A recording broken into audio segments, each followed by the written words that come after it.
পোশাক খাতে অস্থিরতা সৃষ্টির জন্য দায়ী কে বিষয়টি নিয়ে এবার সরাসরি মুখ খুলেছেন অন্তর্বর্তী সরকারের শ্রম ও কর্মসংস্থান উপদেষ্টা এম সাখাওয়াত হোসেন। সাখাওয়াত হোসেন বলেছেন, শিল্প খাতে এক ধরনের অস্থিরতা চলছে। বিশেষ করে তৈরি পোশাক খাতে এই অস্থিরতা সৃষ্টি করা হয়েছে। পতিত সরকার ও তাদের বন্ধু রাষ্ট্র জড়িত হয়ে কিছু সমস্যা তৈরি করছে। কিছু সমস্যা শ্রমিকেরা না বুঝেই করছেন, কিন্তু এই অস্থিরতা সৃষ্টির জন্য মূলত কারা দায়ী? এ ব্যাপারে কি বলছেন উপদেষ্টা সাখাওয়াত, তা নিয়ে বিস্তারিত থাকছে প্রতিবেদন বাক্যাংশে। আর কেটিভি নিউজ 24 চ্যানেল থেকে আপনাদের সাথে আছে আমি Mehedi Hasan.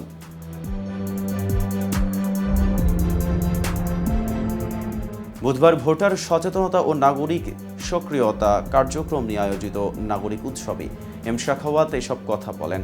The hunger project Bangladesh ও সুশাসনের জন্য নাগরিক যৌথভাবে রাজধানীর আগারগাঁওয়ে বাংলাদেশ বিনিয়োগ উন্নয়ন কর্তৃপক্ষের মিলনায়তনে ওই উৎসবের আয়োজন করে। পোশাক খাতের অস্থিরতা নিয়ে মন্তব্য করতে গিয়ে এম সাখাওয়াত হোসেন বলেন, শ্রমিকেরা সমস্যা তৈরি করছেন না, তাদের দিয়ে সমস্যা তৈরি করানো হচ্ছে।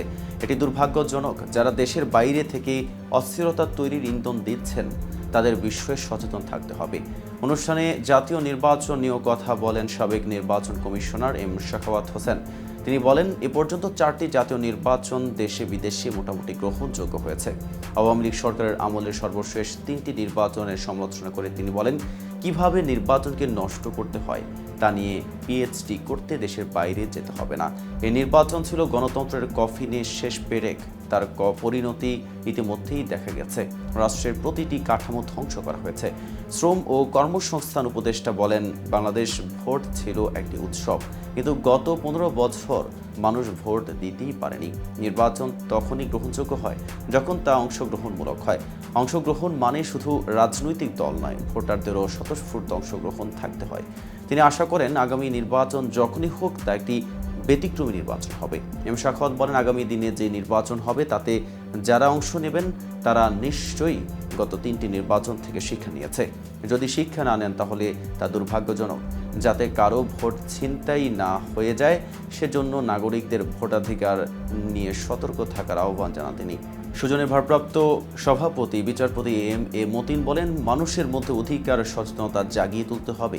মানুষের কিছু জন্মগত অধিকার রয়েছে। গণতন্ত্রের চেতনা জাগ্রত থাকলে শাসনতন্ত্র ও আইনের প্রয়োজন হয় না।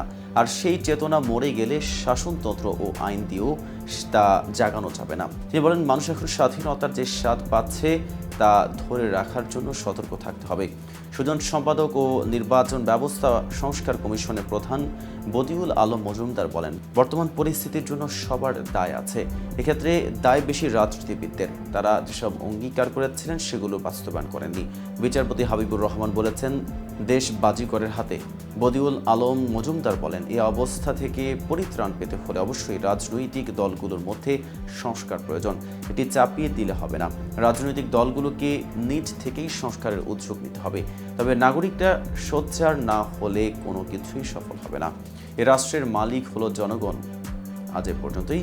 সারা দেশের নিত্য নতুন সকল আপডেট পেতে কেটিভি নিউজ 24 এর সাথেই থাকুন।